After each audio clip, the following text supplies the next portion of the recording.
Welcome back to another episode of Light Beer, Dark Money. I'm Sean Noble. I'm Chris Clements. And so I was whining to you. You were on the way up. On the way up in the elevator. You were whining about your bones and your toes and your legs, and you tried to run 15 miles this morning. Yeah, it didn't quite work out the way you thought. Didn't quite work out. So yeah, I've never even attempted that. So the fact that you got to 11, just over 11 miles. That's awesome. I ran 6 last week because my little watch here told me to run 6, and Garmin has all these challenges that you can sign on to. So one is like running a 5K, and then the other one's running a 10K, which is a little over 6 miles. And I did it last week in La Jolla, and I was just wiped. Yeah. So it takes an hour, and then I'm like, ugh. Yeah, well, as I have spoken about on the podcast numerous times, and it's the only thing I talk about when I'm with anybody, is we've done these High Rocks races. Yes, High Rocks. A number of them, 6 of them. And that is 8 kilometers broken into 1 kilometer at a time with exercise. And then Alyssa suggested... It really should be named Barf Rocks, because that's certainly what I would be doing if I were doing it. I would be barfing. Yeah, well, some do. And now you can get penalized for that. Oh, I had a buddy I saw this morning. He said his son had his first week or first practice of like basketball, barfed. Yeah, yeah.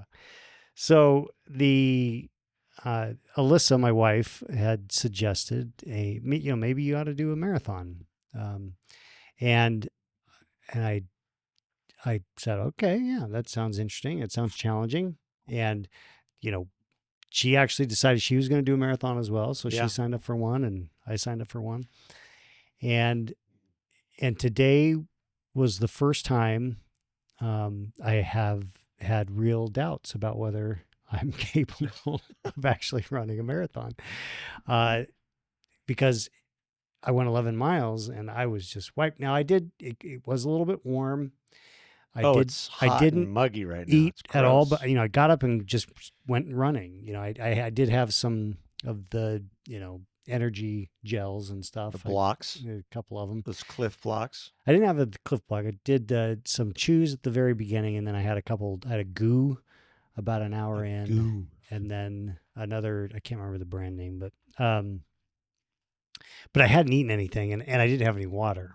You don't have any water? No, I forgot.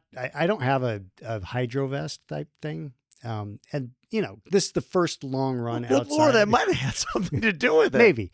Maybe. But it also was, after about the 9-mile mark, I was feeling every step of because Alyssa had shared that she's read a book by a marathoner, a guy who does a lot of marathons. And he talks about his ideal weight when he runs his marathons is, pretty light. Oh yeah. And most dedicated runners you see are not like obese. Yeah. Well, not even like they're very thin. They're very thin. And that's all they do as well. They're not lifting a lot. They just run. Well, and I understand it now. Yeah. Because I could feel every ounce of extra weight that I have on my joints. Oh, I'm sure. As I was running Plus, road running is so hard on your joints. I mean, when I did that 6 miles, I did it on a treadmill, and I walk. I did some inclines. I sprinted. I jogged. I still did it in about an hour, but I varied it because otherwise you get so bored. Yeah. I can't even imagine trying to do 11 miles. It wasn't that bad because, you scenery and 15 miles. And, so anyway, I'm not really even certain why I'm saying all this, but other than to just say, maybe I'm going to shift this to a half marathon. Well, I have great admiration for marathoners. I have great admiration for people who do Ironmans.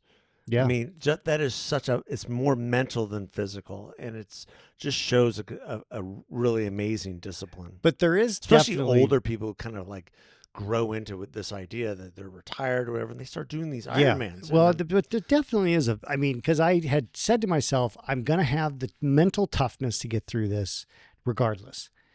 And I didn't, but there was a physical component. I mean, there was literally my body was shutting down, not shutting down, but it wasn't working. What was the first time was it the first time you'd done something like this or wanted to do something like this? I mean, I've never, that's the longest I've ever run in my life. I think I think doing at least 10 miles, you made it to 11. I mean, it's a building block. Yeah. It's a building block. Now you know how that feels, and maybe you can bring some water next time. Figure out how to bring some of those Cliff gel blocks that everybody loves. Something. I need. You're definitely after 10 miles. You're going to need a Cliff Bar, or you're going to need a Snickers. Yeah, and something. Yeah. Some sugar. I've learned some lessons. Yeah, some electrolytes. Right. Speaking of salt, learning some lessons. Well, one of the things that this is completely now a shift. This is not a smooth segue. No, I mean we've been good with the segues, but it's okay. My brain's not there right now. Well, after 10 miles, 11 miles, mine wouldn't be either. I mean, I actually, I'm not afraid to admit that. It was hot, and I was, a few miles from home. So I called my wife. I said, "Could you pick me up?" See, that's new information. And she's like, she's like, "Okay." Are you serious? She was nice enough to bring water. So where were you? Well, I ended up. I called her just after 11 miles. So I'd started. I live around 32nd and Indian School. Went up 32nd Street to Stanford. Ran by your house. Okay. Not directly. I mean, by your street. Cross Stanford. Then dropped down 40th and picked up the canal and took the canal down to Scottsdale Road. Okay. And then kind of looped around. I didn't turn right around and go back down the canal. I looped around the P.F. Chang's and went along Camelback and then dropped down Goldwater and picked up the canal and headed back. And it was... I was a half mile from Little O's on the canal. And I was like, I called her and I was like, it's too much.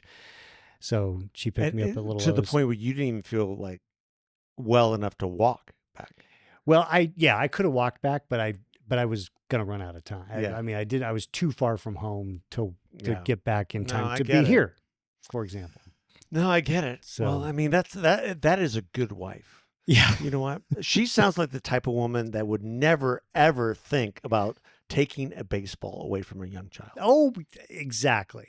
How you like that? That's a good segue. There we go. We'll skip over what I was going to say. We'll come back to it. No, but let's talk about. Let's talk about let's talk about taking a baseball away. So, if you have, I think most people who listen to our show have probably seen or heard about this Phillies Karen. It's been everywhere. And I will, speaking of my wife, I will point out something she said that made total sense. She made the point that, because I said, the kid ends up getting a signed baseball bat by the guy who hit the home run, and the Phillies player, and my wife's like, the baseball players are never, ever not going to side with the kid. Oh, completely. Ever. Yeah. I mean, that's their audience, is the kids. Yeah. Because they're kids. They're closer in age to these kids than they are to the Karens. Oh, of course. That's an interesting point. Yeah, they're all pretty young. And there's been a lot of chatter about the dad. He was an interesting reactions. He's an older dad. Yeah. And good for him. We're older dads. Well, I mean, he basically looked at this woman who was having a complete hissy fit in front of him, and rather than get into it with her and create a scene, he's like, "Here, if it means that much to you, here's the ball." Yeah, he just kind of, and I love the dismiss of the back of the head. But then she kept creating a scene apparently, and I don't even think we have that in the clip. But no, let's but roll it. Let's roll the clip and then we can talk more about it.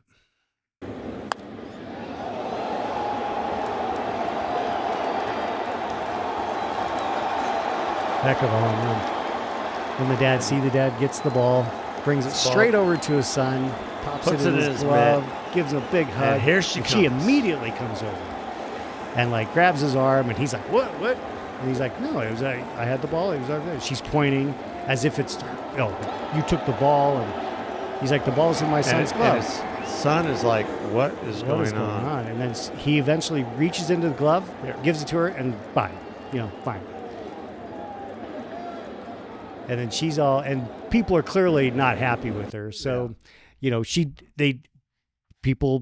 some of this footage I've seen is that, there's some people booing and then yelling at her, and she turns around and flips them off. Flips everyone off. And she taunts them, holding up the ball and flipping them off. It's like, what in the world? Yeah, that's is happening. Yeah, that's where, for a 50 or 60-year-old woman to think, I mean, you took a baseball away from a young child. And it's not like, and we're seeing this, there's some other games where like, this tennis thing where the guy the tennis player was giving his hat to a kid, and this other guy swooped in and grabbed it. It's outrageous. Or I saw another home run where there was kind of a scrum for a ball, and this younger guy took the ball away from an older guy. And I'm like, it's not that important. It really is not in the scheme of things. No, it's not. It just really, you start to wonder what is it that's going through people? I mean, the level of selfishness, entitlement. I mean, she according to some of the clips that I've seen and what people have posted at different angles, is that she was trying to make the argument that this ball landed in near my seat. You ran over from another part of the section and took the ball. It's like, I mean, she didn't catch the ball. It went through the hands of the guy next to her and went down. I mean, you don't catch the ball, you don't have any right to the ball. No. If you don't catch the ball, it's a free ball. Free ball. That's the rules of the jungle in baseball. In fact, it's not enough that she went over and took the ball away from a child. What you've seen when you see good-hearted people, you'll see an adult get a ball, and they'll notice a kid, and they'll give it to the kid. Yes, which is great. That's the whole point. I think that is the point. Like, you want to encourage and inspire the kid. Yeah, which is why the organization afterwards gave him a signed bat. Well, not only that, the Marlins came down and gave him a gift bag, a goodie bag, which was great. And what does she do? She, I think, leaves and flips everybody off. Who knows what will happen to her now? Well, because a lot of times what happens is they lose their jobs. Yeah, and people don't want to associate with them. And we actually, I don't know, as of this morning, it's Tuesday morning, the September 9th. I don't know what's happened because they thought that they'd identified her, but it turns out that was not the person who they had identified. Someone on Twitter, said, "Oh, this is who it is," and that person, basically said, "It's not me." Yeah. I'm not even a Phillies fan. I'm a Red Sox fan. That kind of thing. Speaking of Twitter, even the mayor of Philadelphia has disowned her. Oh, good. Apparently, you should. This is the city of brotherly love, and she was not an example of what we want to espouse in the city. No, so he made a statement. But speaking of X or Twitter, the twits. This, so much in the political space revolves around what's happening on X. Yes. Right? Because, that's where all the media personalities are. It's where the conservatives, where the liberals, where, we're there, whatever. A lot of every politician is there. Frank Luntz retweeted or quote tweeted someone who said, "Extreme views are heavily overrepresented on social media. Social platforms' tendency to reward hostile content creates incentives that systemically reward simplistic messages and extreme positions." Blah blah blah. Yeah, makes total sense, okay, right? Yeah. And it was a PhD that laid this out. And Luntz says, Go talk to people who don't have a Twitter X account and you'll feel like you're on a different planet. Less than 1/4 of Americans are on X. Yeah. And he points out the latest Pew research. Vast majority of Americans obviously are not on the latest Pew study on this is that 85% of Americans are on YouTube. 70% of Americans are on Facebook. 50% of Americans are on Instagram. Facebook, Instagram, you can kind of. 36% are on Pinterest. 33% on TikTok. 30% on WhatsApp. 24% on Reddit. And wait, where'd it go? 21% on Twitter. Yeah. On X. 21% of there's, Americans. I saw 1 in 5. I saw a post on Instagram of all places from somebody who said, like, if you aren't getting your news from X, then you're not reliable. You're not a reliable person who I want to interact with. I'm like, that's so elitist, because the vast majority of Americans, like real Americans, don't give a damn about what you're saying on Twitter. Yeah. You live in your own little bubble now, and congratulations. I hope you enjoy it. And this is the question. The question was percentage of U.S. adults who say they ever use. So it's not only where do they get their news, it's if they use the platform. 21%. Well, but X, Twitter is so vitriolic. Well, it's and like everyone is at each other. And I think that because and it's just like, whatever. Well, that's how you get clicks, right? Yeah. So Alyssa pointed this out to me. She's like, that even like, she'll even point out that like the people who do the mommy blogs or whatever, the accounts that are like, they'll post things that are controversial because the engagement is what they're after. Yeah. They're after all the clicks. They'll post like, oh, should I spank my son? Or whatever. Name something that you wouldn't normally do as a parent. And they post that stuff because they know it's going to get people riled up and engaged. And because more people react negatively than react positively. And then the algorithm takes over. Yeah. That's the world that bubble is living in. And this is all interesting timing because I just started watching, I can't remember the name of the documentary, the docuseries. It's about Ruby Franke, who was the vlog, the vlogger that was on YouTube. She was the mom of, it was 8 passengers was her thing, and mom of 6, who is now serving prison time for abuse of the kids. And she was this, in Springville, Utah, Mormon idyllic, life. And there was some really terrible things happening within that house that was not shown on on the YouTube channel. That's usually the case. But that, there is,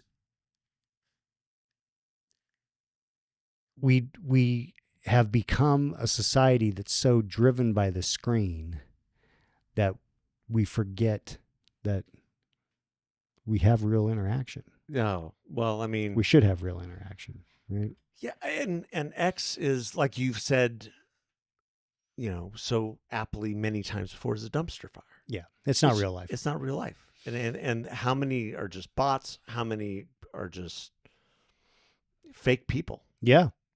I mean, it's got to be a ton, because if you look at the number of users on X, it's a lot. And then you think, wait a minute, it's people who answer this Pew Research poll, 21% use it. Yeah. Not even a quarter. I mean, it's just astounding. So it's easy to get sucked into. It is easy to get sucked into. When you get on. If you are sucked into the X black hole, pull yourself out. Put the phone down, but in have politics, a conversation. People who are involved in politics, people who are involved in both conservative and liberal politics, they believe that it's everything in getting their message out. Yeah. And yet it really, in terms of it might be everything in terms of causing controversy amongst your circle or your followers or within the the sphere that you're in. But beyond that, America doesn't live there. Well, it is why someone like a Carrie Lake could look at the engagement on her X account and Instagram and think, how is it possible that I lost? They love me. Look at all these people who retweet me and love my stories. And it's because it's not real. Well, because you need, like you just said, real interaction with real people. Yeah. And part of, the lack of interaction that she had was with a community that we were involved in very heavily. And that's the business community. Yeah. And they didn't support her. Well, they're not on X.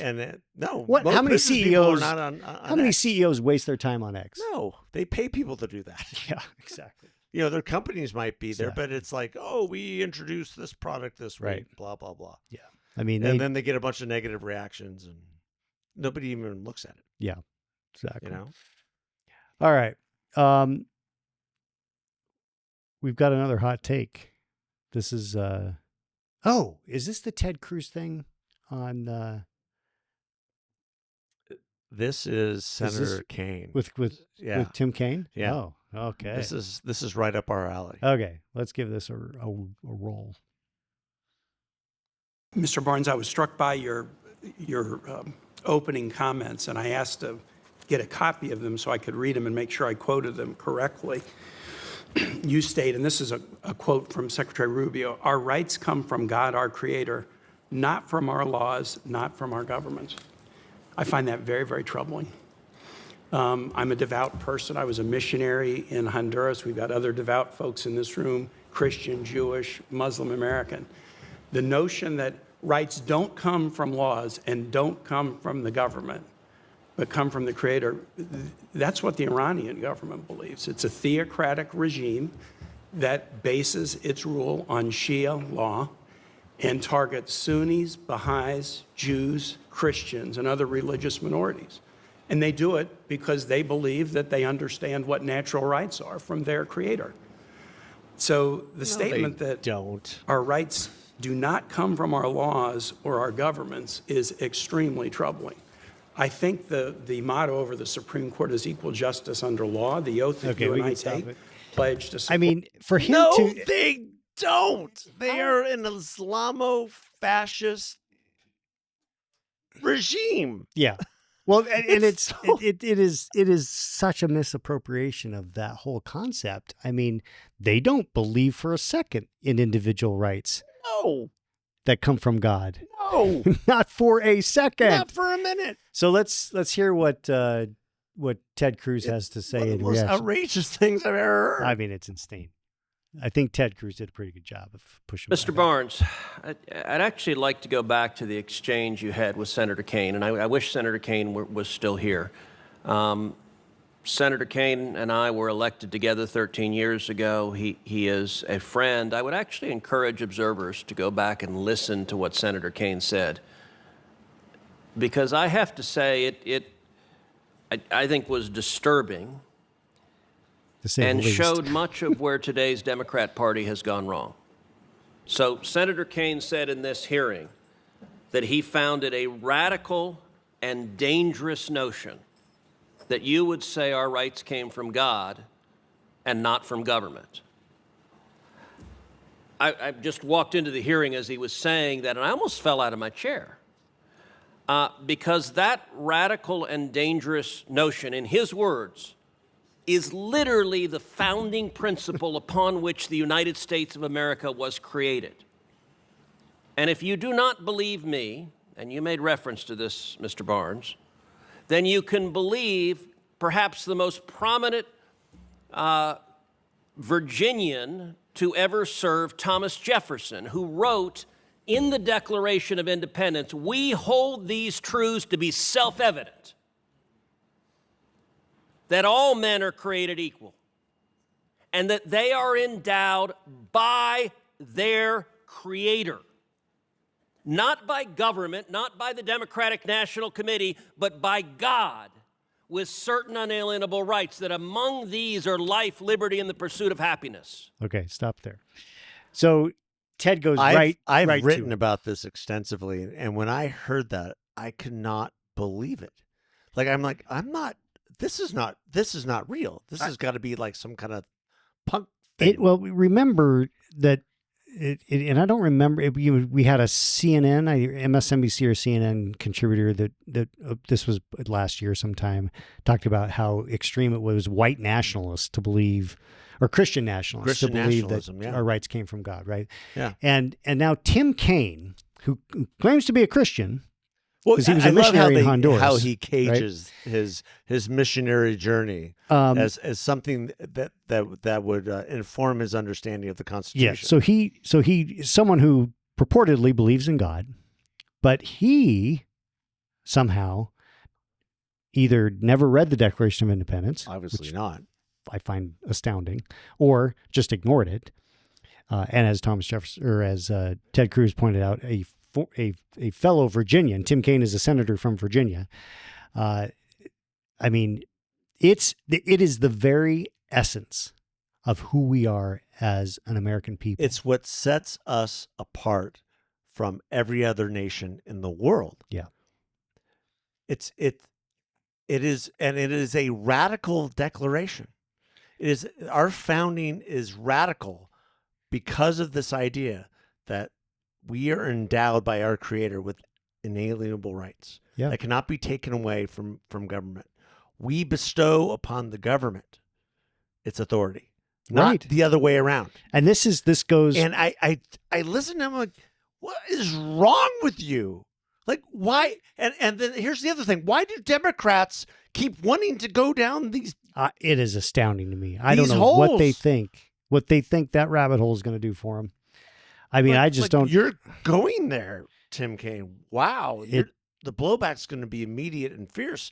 And of course, it came in the embodiment of Ted Cruz, who's a brilliant constitutional scholar, and who clerked for William Rehnquist. Yeah. It is.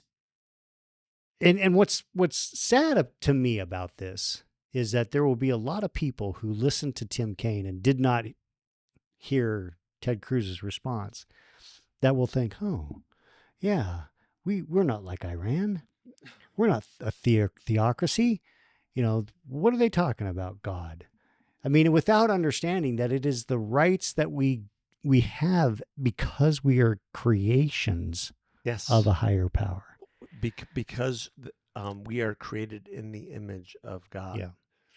And, that goes back to, John Locke. They did, the founders they didn't make this stuff up. They were informed by the great philosophers that came before them. And they were, as you point out, it was radical because it was a break from the monarchy and the despotism and the totalitarianism that was sweeping across because the world. The model of the British monarchy, which still exists today, is this idea that God bestows power upon the monarch, then the monarch is the one who bestows rights and privileges upon the governed. Right. That's still the foundation of their society, and you can see that society crumbling right now because of it. Yeah. So it is. I don't know how you can be an elected leader in this country and not understand the most basic, fundamental premise from the Declaration of Independence. It's the first three lines. It is the beginning. It is the beginning. It is literally the foundation. Literally what our entire country is built upon. Well, and thank God that guy never became vice president. Oh my gosh! I mean, between him and Tim Walz, it's just the gift that keeps on giving. Maybe it's the name Tim. Maybe that's the problem. You know what? And it just speaks to a larger issue in our body politic. We have really dumb people governing us. It's true. Like, extremely dumb. And is it? And I don't know how we fix that. Yeah. I mean, like seriously not intelligent. That was not a learned or intelligent statement. Tim Kaine, if that's what he thinks, I don't think he could pass the citizenship test. No. I don't think he could pass it. That's what scared me. I was like, this is not not only is it not well informed, it's just completely false. It's completely false. Completely false. And he's a United States senator. Yeah. Virginia, we're sorry. We're sorry. Virginia's, Virginia's got to step up. Yeah.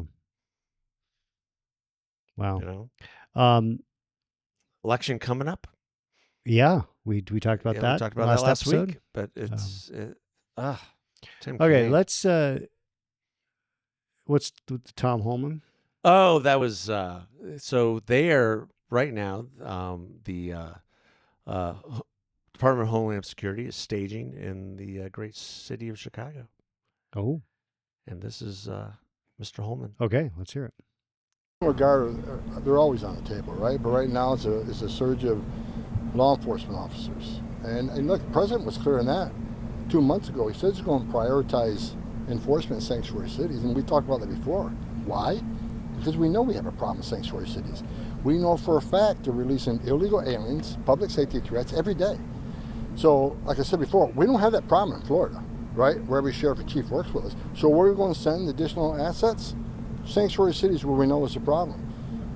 So and despite what Mayor Wu says, I got the data to back it up. We know how many criminal aliens are being released there. Look at the number of child predators we arrested, not just Boston, but outlying communities in Massachusetts. I mean, I spoke at the CPAC conference and I said, I just got done reading a total of 9 child predators released to the streets. So, we have the data. They are a sanctuary city. That state's a sanctuary state. I know Governor Healy made a statement, why am I so infatuated with Massachusetts? I'm infatuated with every sanctuary city. We're going to send resources there. We're going to, if they don't want to help us, to get out of the way, and we'll make your city safer for you. Today, President Trump is waiting for a So he was talking about Massachusetts and the resistance they've had there, but they're at the same time they're staging resources in Chicago, and the president sent out a really interesting meme over the weekend. Did you see that? Yeah, the Shytopolis now. I love the sound of. What do you say? I love the sound of deportations in the morning. Yeah, the smell of the smell of or the sound or smell or whatever. But anyway, everyone lost their noodle. Yeah. Well, I mean, Homan makes a very good point. They're going to go where the problem is, and the problem is where law enforcement has been hamstrung by politicians who think that it makes sense to release criminal and illegal aliens back into the populace and not put them in jail. Again, for crimes another that they commit. 80-20 issue that the left is just pouring themselves into the 20%. I mean, I don't know what it's going to take for the Democrats to figure out that people care about safety. They want to be safe in their home, in their community, when they walk down the street. I mean, that is going back to the foundations of the country. That's part of the rights that we have of life, liberty, and the pursuit of happiness. We can't have life or liberty or pursue happiness if we cannot come out of our homes and walk down the street and conduct our daily affairs without fear when we're fearful of being attacked. The principal role of government is to protect the life and safety of its citizens. And if it does neither of those, we don't have a government. Yeah. We don't have a country. And I agree with Trump on that. Yeah. That's an easy one. Okay. What was the next one? Oh, yeah. So let's go to the mayor's response. Speaking of public safety, just one of the most ridiculous things ever. A lunatic just got up and started. It's right on the tape. Not really watchable because it's so horrible, but just viciously stabbed. She's just sitting there. So they're evil people. We have to be able to handle that. If we don't handle that, we don't have a country. That's what I was referencing. President Trump on that brutal killing in Charlotte, North Carolina, that is igniting outrage. Of course, that was just a short time ago from his remarks at the Religious Liberty event. The silence from the liberal media and Democrats is actually heartbreaking. Don't they care that their soft on crime policies are getting people killed? Now, I want to warn you as I narrate this, it's disturbing. We'll stop at the point right before the murder, but you'll know what's happening. Even the president described this. The shocking surveillance video shows a Ukrainian refugee brutally stabbed to death on a city train last month. There's no way she sees this coming. You see the people on the other side of the train are focused on their phones or looking away. He takes that moment and he kills her. It happened just before 10 p.m. on Friday, August 22nd. 23-year-old Irina Zarutsky got on that train, and minutes later, an alleged homeless ex-convict with more than a dozen arrests stabbed her, killed her. Okay. Yeah. So, and if you watch the video, which I've done, you obviously they don't show the actual stabbing, but then you can see him walking on other angles of the footage from the cameras that are on the metro. He's walking around and the blood dripping from his knife. Awful, terrible. And this is a repeat offender. He had just been released 14 times. Yeah, just been released earlier, like within weeks, maybe days, and committed this horrific murder. And I mean, what's insane about this, in my mind, is how little coverage there was. I mean, this happened August 22nd. We're just hearing about it this week because somebody released the video. Yeah, somebody released the video. Charlotte, the mayor's office, the police force tried to keep a lid on it because they knew what type of firestorm it would ignite.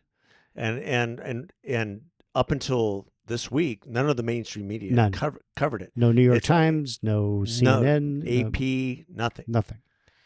A vicious murder. Now, there was I saw on, I don't know if it was on Instagram or X, there was a black commentator who made the point that it was outrageous that this was, that the mainstream media was silent on this.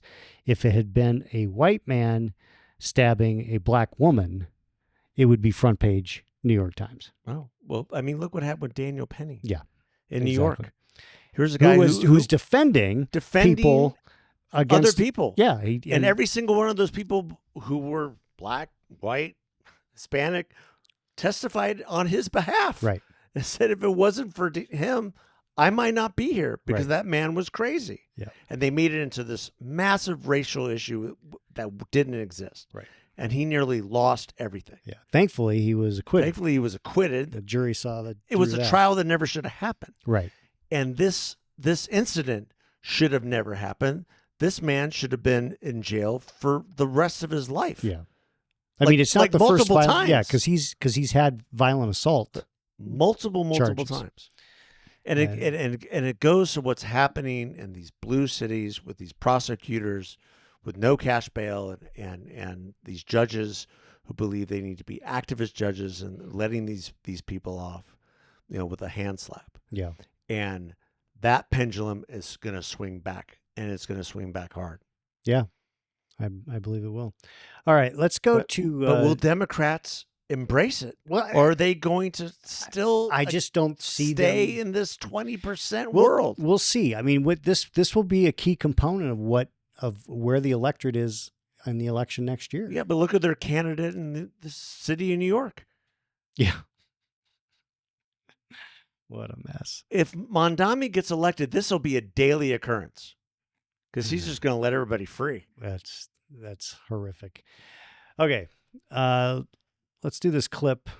So this has to do with COVID. Yes. And this is Peter McCullough, who's testified in front of Congress several times about all the data and the research that they're finding now on the vaccines. About the vaccines. Okay. About vaccine injuries. We talked about autism, we talked about this, but This information has been massively suppressed. Again, we showed you the MSNBC interview. Again, you can watch CNN. You can see all of the Bill Gates backed legacy media pushing these stories. Obviously, you're seeing all the coordinated effort right now to go after RFK Jr. and get him thrown out. We received an email from our pediatrician the other day. We featured it on the show, where the pediatrician says we can't give out COVID shots for children under 5 unless they're at risk. To which this pediatrician basically said, we're going to go to great lengths, basically almost to massage it, so we'll figure out how you can become high risk. I mean, that was the implication of the email. Like, you're not high risk now, but we'll figure it out. And we're hopeful that the CDC will allow us to start giving these shots back out to children again. We want as many people as they possibly can to get these shots. So the propaganda is in full swing. But I mean, let's talk about vaccine injuries, the suppression of information that you've seen. You know, the suppression starts by the suppression of reporting. So let me just say, if you're at an academic medical center and you see a patient come in with, a vaccine blood clot or stroke or myocarditis, the classic COVID vaccine side effect, and one wants to do research on it or even write it up as a publication, it's not going to even be approved by the department chairman or research department to even get out the door. Yeah. So total suppression of all this information. It's scary what his foundation, the data that they're bringing forward in terms of vaccine injury, of what the COVID vaccine is actually doing to people's DNA. And it's not so much the one shot; it's the multiple shots, and people are having blood clots and all these different myocarditis, all these different things that are happening due to the vaccine, and it's frightening, and a lot of it's being suppressed.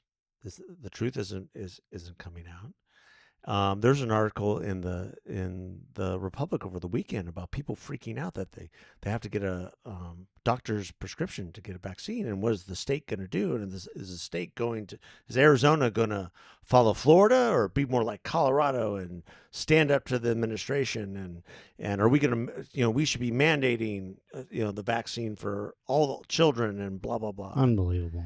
And I'm like, this is Well, look, if you want the vaccine, you can get it. You can get it. I mean, plenty of places you can take that risk.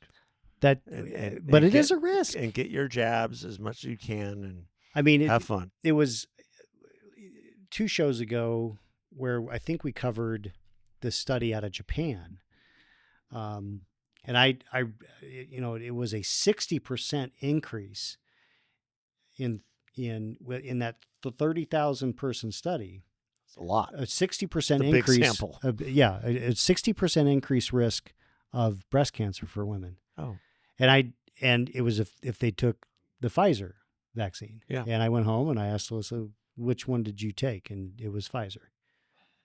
And so, yeah, I'm freaked out because she's already in a high risk because of family history. So,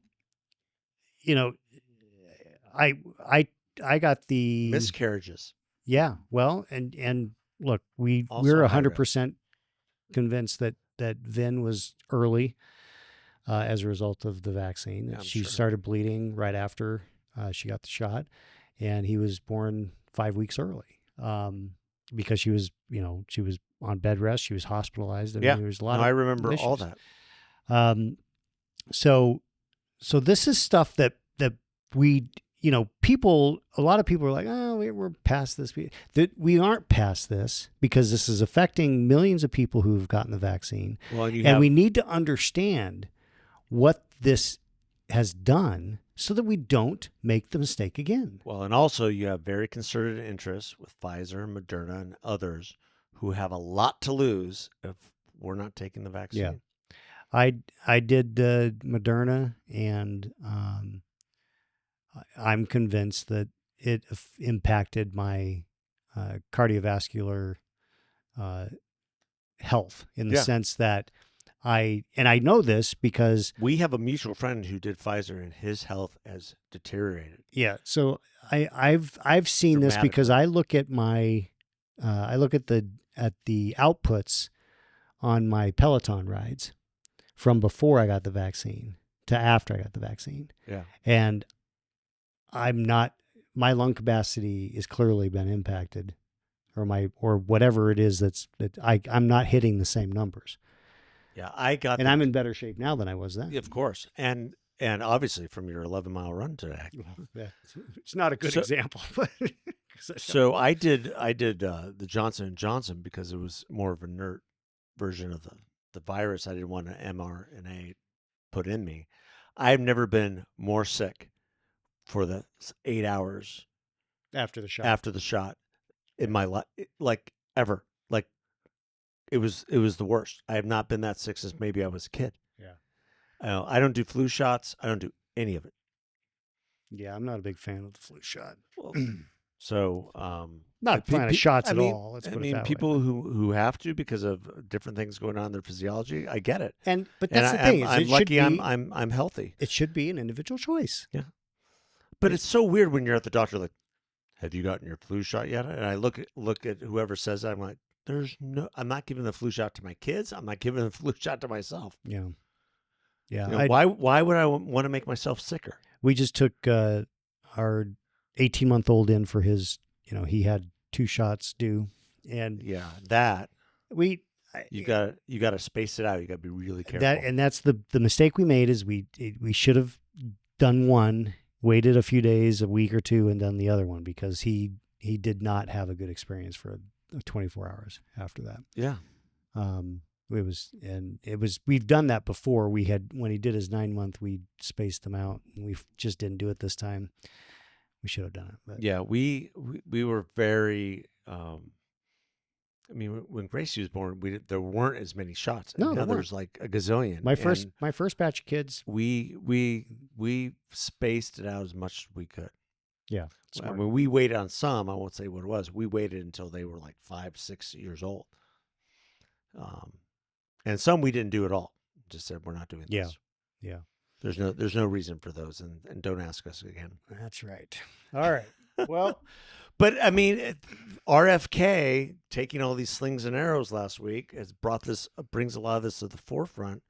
They're releasing a new study that they believe that taking Tylenol during pregnancy might be a cause of childhood autism. There's going to be more studies coming out. Yeah, could it be? I'm really interested in that because, I mean, how crazy is it going to be if that's in fact as simple as an explanation? That's be wild. That would be unbelievable. I still think because it's a combination of taking Tylenol while pregnant and also a reduced folic acid issue. Yeah, folate issue. Yeah. He is dedicated to get to the bottom of autism. And thank goodness. Nobody's tried it. Nobody seems to want to. And I thought the greatest pushback that he had last week was against Elizabeth Warren, and I thought about putting that up here today. It was like you've taken over 800,000 from Big Pharma, and you're here lecturing me. Yeah. And then did you see Chris Christie on one of the shows yesterday? No. It was like yesterday or maybe the day before, and he was lamenting and bloviating about how RFK shouldn't be, health secretary, and because of his background, this, that, and the other. And I'm like, I went back to our show last week. I go, RFK Jr. to hike Camelback Mountain in jeans and a T-shirt. And Chris Christie, you couldn't even hike up my driveway. So don't be lecturing anybody about health. Yeah. Please. I think, he's not exactly the poster child for please. Or health policy. Yeah. All right. Well, I think we've run to the end. There's more coming, and it's great to be able to reflect on a lot of this because our kids' health is the most important thing in our lives. Yeah. And if parents just get as much information as you can. Get when more. It comes to your, I think you have enough. And if more. we can get more transparency and more understanding about what we're putting in our kids' bodies, we're in many cases being required to by either the school system or the government, that's a good thing. Yep. Regardless of what you feel about vaccines or not, it's a good thing. Yep. All right. Until next time. Until next time. God Thanks, bless. folks. See ya.